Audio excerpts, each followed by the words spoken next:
Hi friends, good morning ಎಲ್ರಿಗೂ. Welcome back to my YouTube channel. I hope ಎಲ್ಲರೂ ಚೆನ್ನಾಗಿದ್ದೀರಾ ಅಂತ ಭಾವಿಸ್ತಾ ನಾನು ನನ್ನ ವೀಡಿಯೋನ ಸ್ಟಾರ್ಟ್ ಮಾಡ್ತಾ ಇದ್ದೀನಿ.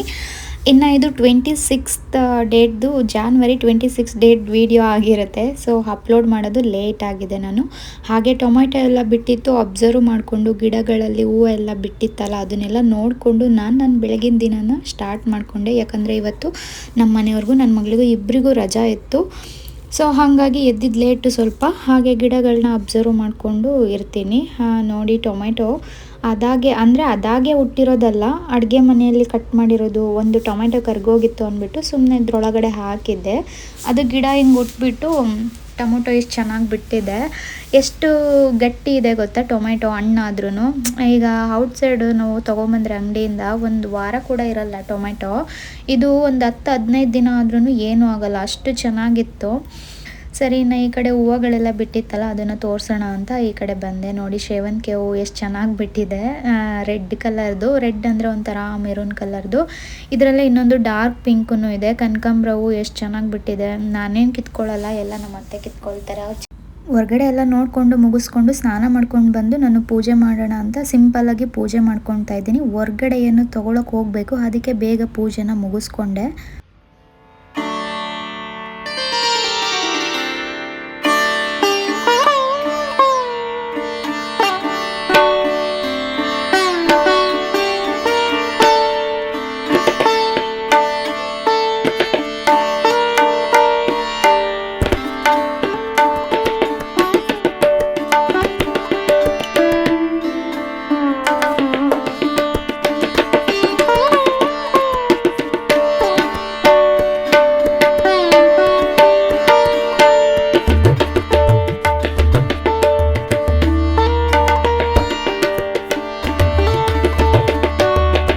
ವೇಸ್ಟು ರೈಸು ಎಲ್ಲ ಸ್ವಲ್ಪ ಇತ್ತು. ಸರಿ, ನಾನು ನಾಯಿಗೆ ಹಾಕೋಣ ಅಂತ ಬಂದೆ. ಬಟ್ ಆ ಕಡೆ ಹೋಗ್ತಾ ಇದ್ದರೆ ಈ ಹಸು ನನ್ನ ಮೈ ಮೇಲೇ ಬಂದುಬಿಡ್ತು. ಅದು ಅನ್ನನ ತಿನ್ನೋದಕ್ಕೆ ಅಂದ್ಬಿಟ್ಟು. ಸರಿ, ಇನ್ನೇನು ಮಾಡೋದು, ಪಾಪ ನಾಯಿಗಳು ಕಾಯ್ಕೊಂಡಿತ್ತು. ನಾಯಿಗಳು ತಿನ್ನೋ ಅನ್ನನ ಈ ಹಸು ಈಸ್ಕೊಂಡು ತಿಂದುಬಿಡ್ತು. ಸರಿ, ಅಲ್ಲಿಂದ ಬಂದು ಇನ್ನು ನಮ್ಮ ಅತ್ತೆ ಊರಿಗೆ ಹೋಗಿದ್ರು. ಅವರು ಕ್ಯಾರೆಟ್ ತೊಗೊಬಂದು ಕೊಟ್ಟಿದ್ರು, ಫ್ರೆಶ್ ಆಗಿತ್ತು. ಸರಿ, ಅದನ್ನು ತೊಳ್ಕೊಳ್ಳೋಣ ಅಂತ ಬಕೆಟಲ್ಲಿ ಹಾಕ್ಕೊಂಡಿದ್ದೆ. ಫ್ರೆಶ್ ಆಗಿ ಕಿತ್ಕೊಂಬಂದಿದ್ದಾರೆ. ಹಂಗೆ ಮಣ್ಣೆಲ್ಲ ಹಾಗೆ ಇತ್ತು, ಚೆನ್ನಾಗಿತ್ತು. ಸರಿ ಅಂದ್ಬಿಟ್ಟು ತೊಳೆದು ಒಂದು ಕಡೆ ಇಟ್ಕೊಂಡೆ. ನೋಡಿ ಎಷ್ಟು ಚೆನ್ನಾಗಿದೆ. ಇವೆಲ್ಲ ಫ್ರೆಶ್ಶಾಗಿ ತೊಗೊಂಬರೋದು ಒಂದು 25 ದಿನ, 1 ತಿಂಗಳಿಟ್ರೂ ಏನೂ ಆಗಲ್ಲ. ಸರಿ ಅಂದ್ಬಿಟ್ಟು ಒಂದು 2-3 ಸಲ 4-5 ಸಲ ನೀರಲ್ಲಿ ವಾಶ್ ಮಾಡಿಕೊಂಡೆ. ಇದರಲ್ಲಿ ಒಂದಿನ ಕ್ಯಾರೆಟ್ ಪಲ್ಯ ಮಾಡ್ಕೊಬೇಕಷ್ಟೇ. ಸ್ವೀಟ್ ಎಲ್ಲ ಅಷ್ಟು ಲೈಕ್ ಮಾಡಲ್ಲ, ನನಗೇನು ಅಷ್ಟು ಇಷ್ಟ ಆಗಲ್ಲ. ಕ್ಯಾರೆಟ್ ಪಲ್ಯ ಮಾಡಿದ್ರೂ ಚೆನ್ನಾಗಿರುತ್ತೆ. ನೋಡೋಣ ನಮ್ಮ ಮನೆಯವ್ರು ಏನು ಕೇಳ್ತಾರೆ ಅದನ್ನು ಮಾಡಿಕೊಡ್ತೀನಿ. ಫೈನಲಿ ತೊಳೆದ್ಬಿಟ್ಟು ನೀರು ಇಳ್ಕೊಂಡ್ಲಿ ಅಂದ್ಬಿಟ್ಟು ಆಚೆ ಕಡೆ ಹಿಂಗಿಟ್ಟೆ. ನೋಡಿ ಎಷ್ಟು ಫ್ರೆಶ್ ಆಗಿದ್ದಾವೆ ಅಲ್ವಾ. ನಾಟಿದನ್ನೇ ತಿನ್ನಬೇಕು ಆದಷ್ಟು. ಸರಿ ಅಂದ್ಬಿಟ್ಟು ನಾವು ಹೊರಗಡೆ ಹೊರಟ್ವಿ. ಸರಿ, ನನ್ನ ಮಗಳು ನಾಯಿ ಮರಿ ಇತ್ತಲ್ವಾ, ಅದಕ್ಕೆ ಶಾಂಪು ಮತ್ತು ಸೋಪು ತೊಗೊಳ್ಳೋಣ ಅಂದ್ಬಿಟ್ಟು, ಒಂದು ಬೆಲ್ಟ್ ತೊಗೊಳ್ಳೋಣ ಅಂದ್ಬಿಟ್ಟು ಅವ್ರ ಅಪ್ಪಂಗೆ ಒಂದು 20 ದಿನದಿಂದ ಕಾಟ ಇಕ್ಕಿದ್ಲು. ಸೊ ಇವತ್ತು ರಜೆ ಇದೆ ಅಂದ್ಬಿಟ್ಟು ಅವ್ರ ಅಪ್ಪಂಗೆ ಬೆಳಗ್ಗೆಯಿಂದನೂ ಕಾಟ ಹಿಡ್ಕೊಂಡೇ ಕೂತಿದ್ಲು. ಹೋಗೋಣ ತೊಗೊಂಬರೋಣ ಅಂತ. ಸರಿ, ಅವ್ರು ಫಸ್ಟು ನಾನು ಒಡವೆ ಅಂಗಡಿಗೆ ಹೋಗಬೇಕಿತ್ತು. ಅಲ್ಲಿಗೆ ಹೋಗೋದು ಬೇಡ, ಫಸ್ಟು ನನ್ನ ಕೆಲ್ಸಕ್ಕೆ ಕರ್ಕೊಂಡೋಗು ಅಂದ್ಬಿಟ್ಟು ಫಸ್ಟು ಅವಳು ಕೆಲಸಕ್ಕೆ ಅಂತ ಇಲ್ಲಿ ಕರ್ಕೊಂಬಂದರು. ಆಮೇಲೆ ನಾಯಿಗೆ ಒಂದು ಶಾಂಪು, ಅಂದರೆ ಅದ್ರ ಹುಳ ಎಲ್ಲ ಇರುತ್ತಲ್ಲ ಅದೆಲ್ಲ ಸತ್ತೋಗೋ ಥರದ್ದು, ಆ ಥರ ಶಾಂಪೂನ ತೊಗೊಂಡು ಒಂದು ಬೆಲ್ಟನ್ನ ತೊಗೊಂಡ್ವಿ. ಅವಳೇ ಸೆಲೆಕ್ಟ್ ಮಾಡ್ತಾಯಿದ್ಲು. ಫಸ್ಟು ಈ ಶಾಂಪೂನ ತೊಗೊಂಡ್ವಿ, ಮತ್ತು ಇದೊಂದು ಬೆಲ್ಟ್ ತೊಗೊಂಡ್ವಿ, ಮತ್ತು ಇದೊಂದೇನೋ ಫುಡ್ ತೊಗೊಂಡ್ಲು. ಏನು ತೊಗೊಂಡ್ಲು ನನಗೆ ಗೊತ್ತಿಲ್ಲ. ನಾನಷ್ಟು ಇಂಟ್ರೆಸ್ಟ್ ಕೊಟ್ಟು ನೋಡಲಿಲ್ಲ, ಯಾಕಂದರೆ ನನ್ನ ಗಮನ ಎಲ್ಲ ಒಡವೆ ಅಂಗಡಿಯಲ್ಲೇ ಇತ್ತು. ಸೊ ಅವ್ರು ತೊಗೊಂಡಿದ್ದನ್ನು ಲಾಸ್ಟಲ್ಲಿ ಇದಿಷ್ಟು ವೀಡಿಯೋ ಮಾಡಿಕೊಂಡೆ. ಮತ್ತು ಆಮೇಲೆ ಈ ಕಡೆ ಏನೇನಿದೆ ಅಂದ್ಬಿಟ್ಟು ತೋರಿಸೋಣ ಅಂತ ಬಂದೆ. ಕ್ಯಾಟ್ಗಳಿಗೆಲ್ಲ ಫುಡ್ಡು ಈ ಥರ ತೊಗೊಂಡ್ರೆ ಲೈಕ್ ಮಾಡ್ತೆ. ನೋಡೋಣ, ಕ್ಯಾಟು ನೆಕ್ಸ್ಟ್ ಮಂತಲ್ಲಿ ಮನೆಗೆ ಬರುತ್ತೆ. ಸರಿ, ಅಲ್ಲಿಂದ ಮುಗಿಸ್ಕೊಂಡು ಒಡವೆ ಅಂಗಡಿಗೆ ಹೋದ್ವಿ. ಒಡವೆ ಅಂಗಡಿ ಬಂದು ನಾನು 2 ವರ್ಷದಿಂದ ಹೇಳ್ತಾ ಇದ್ದಿದ್ದು. ಅಂದರೆ ಎಕ್ಸ್ಟ್ರಾ ಏನು ತೊಗೊಂಡಿಲ್ಲ. ನಂದು ಬ್ರಾಸ್ಲೆಟ್ ಇತ್ತು, ಅದು ಕಟ್ಟಾಗಿತ್ತು. ಅದನ್ನು ಹಾಕಿಬಿಟ್ಟು ನನ್ನ ಮಾಂಗಲ್ಯ ಸರ ಹಾಕ್ಬಿಟ್ಟು ಒಂದೇ ವೇಟ್ದು ತೊಗೊಳ್ಳೋಣ ಅಂದ್ಬಿಟ್ಟು ಫೈನಲಿ ನಾನು ಇದನ್ನು ಸೆಲೆಕ್ಟ್ ಮಾಡಿಕೊಂಡೆ. 2 ವರ್ಷ ಹಿಂದೆ ತೊಗೊಂಡಾಗ 6800 ಇತ್ತು. ಇವಾಗ ತೊಗೊಂಡಾಗ ನಾವು 15,000 ಆಗಿತ್ತು. ಇವಾಗ 1 ಗ್ರಾಮ್ ತೊಗೊಳ್ಳೋದ್ರಲ್ಲಿ 2 ವರ್ಷ ಹಿಂದೆ ತೊಗೊಂಡಿದ್ರೆ 2 ಗ್ರಾಮ್ ಬಂದಿರೋದು. ಹಂಗೆ ಅಂದ್ಕೊಂಡು ಬೇಜಾರು ಮಾಡಿಕೊಂಡು ಫೈನಲಿ ಇದನ್ನು ಸೆಲೆಕ್ಟ್ ಮಾಡಿಕೊಂಡು ತೊಗೊಂಡು ಮನೆ ಹತ್ರ ಬಂದ್ವಿ. ಮನೆ ಹತ್ರ ಬಂದರೆ ಇಲ್ಲೂ ಬೆಳ್ಳಕ್ಕಿ ಇತ್ತು, ಅದನ್ನು ಅಬ್ಸರ್ವ್ ಮಾಡ್ಕೊಂಡಿದ್ವಿ. ಅದು ನೋಡಿ ಕೆರೆಗಳಲ್ಲಿ ಎಲ್ಲ ಇರುತ್ತೆ ಅಲ್ವಾ, ಮನೆ ಹತ್ರ ಬಂದಿತ್ತಲ್ಲ ನನಗೇನೋ ಒಂಥರ ಹೊಸ್ದಾಗಿ ಅನ್ನಿಸ್ತು. ಸರಿ ಅಂದ್ಬಿಟ್ಟು ಅದನ್ನು ನೋಡ್ಕೊಂಡು ನಿಂತ್ಕೊಂಡಿದ್ವಿ. ಅದು ನನಗೆ ತುಂಬಾ ಇಷ್ಟ ಆಯಿತು. ಇನ್ನು ಒಡವೆಗೆ ನಮ್ಮ ಮನೆಯಲ್ಲಿ ಸ್ವಲ್ಪ ದುಡ್ಡು ಕೊಟ್ಟಿದ್ದರು. ಎಕ್ಸ್ಚೇಂಜ್ ಮಾಡಿ ತೊಗೊಳೋದಲ್ವಾ, ಹಾಗಾಗಿ ಸ್ವಲ್ಪ ಎಕ್ಸ್ಟ್ರಾ ಆಗುತ್ತೆ ಅಂದ್ಬಿಟ್ಟು ಕಾಫಿ ಎಲ್ಲ ಸ್ವಲ್ಪ ಕಾಫಿ ಇದರಲ್ಲಿ ನನಗೊಂದು ಸ್ವಲ್ಪ ದುಡ್ಡು ಕೊಟ್ಟಿದ್ದರು ಒಡವೆ ತೊಗೊಳೋದಕ್ಕೆ ಅಂದ್ಬಿಟ್ಟು. ಇನ್ನು ಮನೆಗೆ ಅವರೆಕಾಳು ತೊಗೊಂಬಂದಿದ್ದೆ. ಸರಿ ನಾನೊಂದು ಗ್ಲಾಸ್ ಟೀ ಮಾಡಿಕೊಂಡು ಅವರೆಕಾಳು ಸುಲ್ಕೊಂಡು ಅವರೆಕಾಳ್ದು ಉಪ್ಸಾರು ಮಾಡೋಣ ಅಂದ್ಬಿಟ್ಟು ಅವರೆಕಾಳನ್ನ ಸುಲ್ಕೊತಾ ಇದ್ದೆ. ಈ ಕಡೆ ಮಿಕ್ಚರ್ನೂ ಇಟ್ಕೊಂಡಿದ್ದೆ, ತಿನ್ಕೊಂಡು ಸುಲ್ಕೊಂಡಿದ್ದೆ. ಇನ್ನು ಅಪ್ಪ ಮಗಳು ಟಿ ವಿ ನೋಡ್ಕೊಂಡಿದ್ರು. ನಾನು ನನ್ನ ಪಾಡಿಗೆ ಕಿಚನಲ್ಲಿ ಅಂದರೆ ಅವರೆಕಾಳ್ದು ಸಾಂಬಾರು ಮತ್ತು ಉಪ್ಸಾರು ಮುದ್ದೆ ಮಾಡೋಣ ಅಂದ್ಬಿಟ್ಟು ಮಾಡಿಕೊಂಡೆ. ಫಸ್ಟಿಗೆ ಇಷ್ಟು ಅವರೆಕಾಳನ್ನ ತೊಗೊಂಡಿದ್ದೀನಿ, ಇಷ್ಟು ಸುಲಿದು ರೆಡಿ ಮಾಡಿ ಇಟ್ಕೊಂಡಿದ್ದೀನಿ. ಅವರೆಕಾಳು ಇದು ನಾಟಿ ಅಲ್ಲ ಅನಿಸುತ್ತೆ, ಬೇರೆ ಥರ ಇದೆ ನೋಡಿ, ಒಂದೇ ಕಲರ್ ಇರಬೇಕು ಮತ್ತು ಸೊಗಡು ಅಷ್ಟಿರಲಿಲ್ಲ. ಸರಿ ಮಾಡೋದಕ್ಕೆ ಟೊಮೆಟೊ, ಜೀರಿಗೆ, ಬೆಳ್ಳುಳ್ಳಿ, ಕೊತ್ತಂಬರಿ ಸೊಪ್ಪು, ಮೆಣಸಿನ್ಕಾಯಿ, ಈರುಳ್ಳಿ ಮತ್ತು ಒಂದು ಸ್ವಲ್ಪ ಬೇಳೆ ತೊಗೊಂಡಿದ್ದೀನಿ. ಇಷ್ಟು ಅವರೆಕಾಳು ಸುಲಿದಿಟ್ಕೊಂಡಿರೋದು. ಒಂದು ಕುಕ್ಕರಲ್ಲಿ ನೀರು ಹಾಕ್ಕೊಂಡು ಬೇಳೆ ತೊಗೊಂಡಿದ್ದೀನಲ್ವ, ಆ ಬೇಳೆನ ಹಾಕ್ಕೊಂಡು ಮತ್ತು ಅವರೆಕಾಳು ಎತ್ಕೊಂಡಿದ್ದೀನಲ್ವ, ಇದಿಷ್ಟು ಅವರೆಕಾಳನ್ನ ಇದರಲ್ಲಿ ಹಾಕ್ಕೊಬೇಕು. ಅಂದರೆ ಉಪ್ಸಾರು ನಾನು ಮಾಡ್ತಾ ಇರೋದು ಇದು ಮಂಡ್ಯ ಸೈಡು ಮಾಡ್ತಾರೆ, ಫೇಮಸ್ ಈ ಥರ ಸಾಂಬಾರುಗಳು. ಅದಕ್ಕೆ ಈ ಎಲ್ಲ ಎತ್ತಿಟ್ಕೊಂಡಿದ್ದೆ ಅಲ್ವಾ, ಇದನ್ನೆಲ್ಲ ನೀರಲ್ಲಿ ಹಾಕ್ಕೊಂಡು ಇದನ್ನು ಒಂದು 2-3 ವಿಷಲ್ ಕೂಗಿಸ್ಕೊಬೇಕು. ತುಂಬಾ ಚೆನ್ನಾಗಿರುತ್ತೆ, ಒಂದು ಸಲ ಟ್ರೈ ಮಾಡಿ ನೋಡಿ. ಯಾವಾಗಲೂ ಒಂದೇ ಥರ ಸಾಂಬಾರುಗಳನ್ನ ಮಾಡಿ ಮಾಡಿ ಬೋರ್ ಆಗಿರುತ್ತೆ ಅಲ್ವಾ, ಈ ಥರನೂ ಒಂದು ಸಲ ಮಾಡ್ಕೊಂಡು ತಿಂದು ನೋಡಿ. ಓಕೆ, ತಿನ್ಬೋದು, ಚೆನ್ನಾಗಿತ್ತು. ಮಸಾಲೆ ಎಲ್ಲ ಏನೂ ಇರಲ್ಲ. ಸೊ ಒಂದು ಸ್ವಲ್ಪ ಉಪ್ಪು ಹಾಕ್ಬಿಟ್ಟು 1-2 ವಿಷಲ್ ಹೊಡೆಸ್ಕೊಂಡ್ರೆ ಸಾಕು, ಆಗುತ್ತೆ. ಅವರೆಕಾಳು ನಿಮಗೆ ಗೊತ್ತಾಗುತ್ತಲ್ವ ಎಷ್ಟು ಬೆಂದಿರುತ್ತೆ ಅಂದ್ಬಿಟ್ಟು ಕ್ಯಾಪ್ ಹಾಕ್ಕೊಂಡು ನಾನು 1 ಇಲ್ಲ 2 ವಿಷಲ್ ನಿಮ್ಮಿಷ್ಟ ಅಷ್ಟು ಹೊಡೆಸ್ಕೊಳ್ಳಿ. ನಾನು 2 ವಿಷಲ್ ಹೊಡೆಸ್ಕೊಂಡಿದ್ದೆ. ಸರಿ, ಅದು ತೆಗೆದ್ಬಿಟ್ಟು ಅದರಲ್ಲಿ ಇದ್ದಿದ್ದನ್ನೆಲ್ಲ ಸಪ್ರೇಟಾಗಿ ಎತ್ತಿಕ್ಕೊಂಡೆ.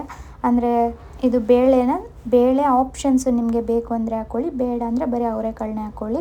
ಇನ್ನು ಇದನ್ನೆಲ್ಲ ಸಪ್ರೇಟಾಗಿ ಎತ್ತಿಕ್ಕೊಂಡಿದ್ದೀನಿ ನೋಡಿ. ರುಬ್ಬೋದಕ್ಕೆ ಜೀರಿಗೆ, ಮೆಣಸು, ಕೊತ್ತಂಬರಿ ಸೊಪ್ಪು, ಬೇಯಿಸ್ಕೊಂಡಿರೋ ಅವರೆಕಾಳು, ಮೆಣಸಿನ್ಕಾಯಿ ಮತ್ತು ಈರುಳ್ಳಿ, ಟೊಮೆಟೊ, ಅದು ಬೆಳ್ಳುಳ್ಳಿ ಅಲ್ಲಿದೆ, ಅದು ಸಿಪ್ಪೆ ಸುಲಿದು ಹಾಕ್ಕೊಬೇಕು ಬೆಳ್ಳುಳ್ಳಿನ. ಸ್ವಲ್ಪ ಹಸಿ ಬೆಳ್ಳುಳ್ಳಿ ಹಾಕ್ಕೊಂಡ್ರೂ ಚೆನ್ನಾಗಿರುತ್ತೆ. ನನ್ನ ಹತ್ರ ಬೆಳ್ಳುಳ್ಳಿ ಖಾಲಿಯಾಗಿತ್ತು, ಸೊ ಹಾಗಾಗಿ ಅದನ್ನೇ ಹಾಕ್ಕೊಂಡೆ.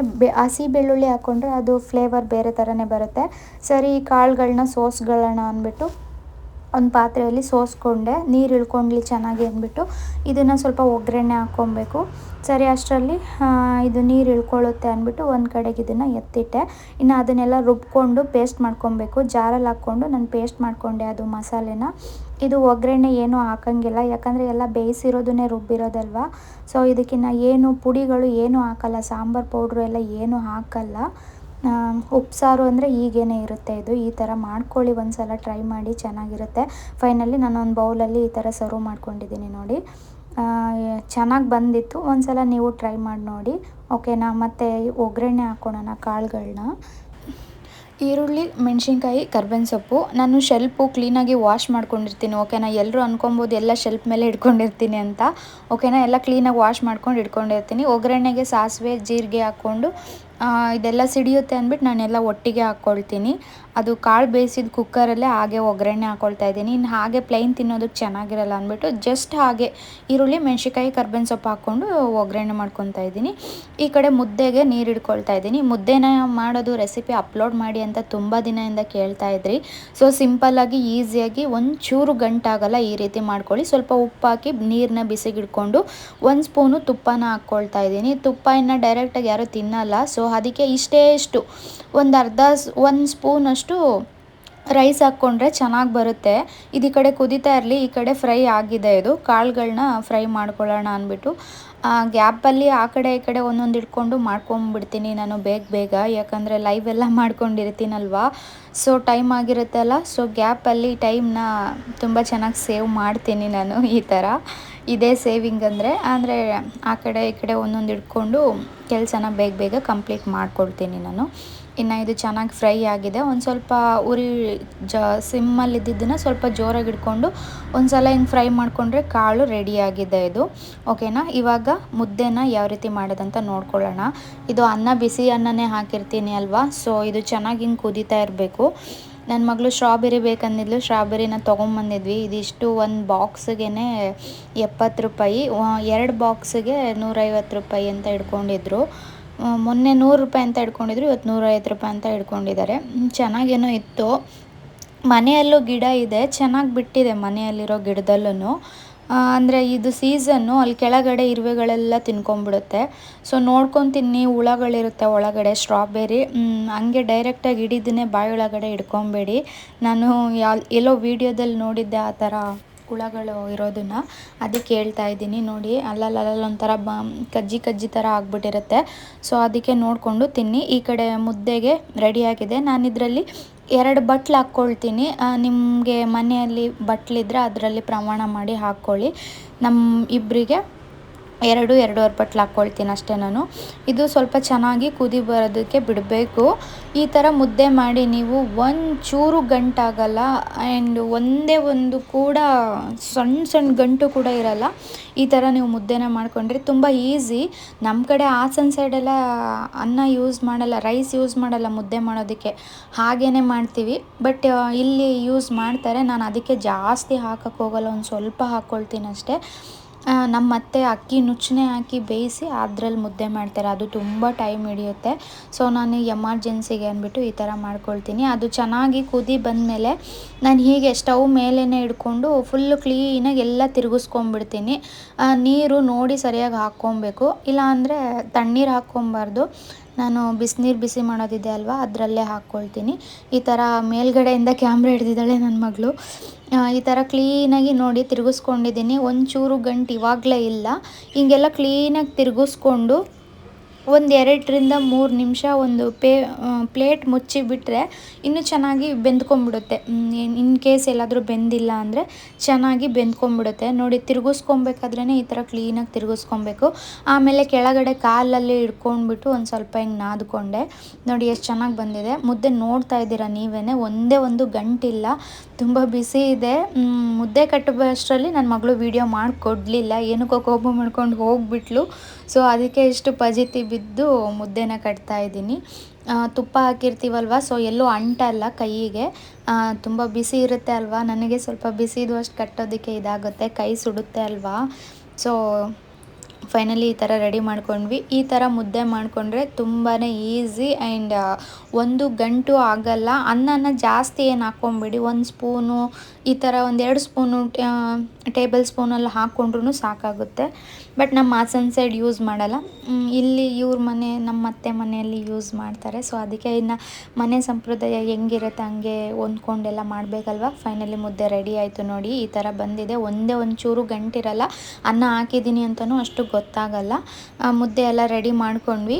ಊಟಕ್ಕೆ ರೆಡಿ ಮಾಡ್ಕೊಳ್ಳೋಣ ಅಂದ್ಬಿಟ್ಟು ನಮ್ಮ ಮನೆಯವರು ಬಂದಿದ್ದರು ಇವತ್ತು. ನನ್ನ ಮಗಳಿಗೊಂದು, ನನಗೊಂದು, ನಮ್ಮ ಮನೆಯವ್ರಿಗೊಂದು, 3 ಪುಟಾಣಿದು 2 ರೆಡಿ ಮಾಡಿಕೊಂಡು ನಮ್ಮ ಮನೆಯವ್ರಿಗೊಂದು ಮಾಡ್ಕೊಂಡಿದ್ದೀನಿ. ಸರಿ, ಊಟಕ್ಕೆ ಎಲ್ಲ ರೆಡಿಯಾಗಿದೆ. ಕಾಳು ರೆಡಿಯಾಗಿದೆ, ಸಾಂಬಾರು, ಉಪ್ಸಾರು, ಮಸಾಲೆ ಎಲ್ಲ ರೆಡಿಯಾಗಿದೆ. ಫೈನಲಿ ಊಟಕ್ಕೆ ಕೂತ್ಕೊಂಡ್ವಿ. ನನ್ನ ತಟ್ಟೆದು ಮಾತ್ರ ವೀಡಿಯೋ ಮಾಡ್ಕೊತಾ ಇದ್ದೀನಿ.